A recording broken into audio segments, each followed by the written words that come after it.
बरं, सध्या त्या जी आर बाबतीत कथन करणारे बरेच कायदेतज्ञ जन्माला आलेले आहेत. प्रत्येक जण आपापल्या पद्धतीने त्या जी आर ची व्याख्या मांडतोय. परंतु मी आपल्या चॅनलच्या माध्यमातून सर्वसामान्य पद्धतीने त्या जी आर ची व्याख्या करतो. त्या जी आर ची व्याख्या अशी आहे की एक मजबूत किल्ला पूर्वी होता, ज्यामध्ये सगळं आरक्षण बिरक्षण असे मोठमोठे मंडळी, सामान्य लोक, नेते बिते बसलेले आहेत. त्या किल्ल्यात भरपूर अशी लोक आहेत की ज्यांनी आरक्षण घेऊन ते त्याचा उपभोग घेत आहेत.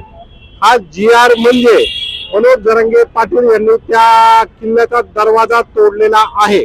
आता जे काही सामान्य जनता आहे, जे काही मराठा बांधव आहेत, प्रत्येकाला आपापल्या पद्धतीने त्या किल्ल्यात शिरायचं आहे आणि आपली जागा निर्माण करायची आहे, अशी माझी त्या जी आर बद्दल व्याख्या आहे.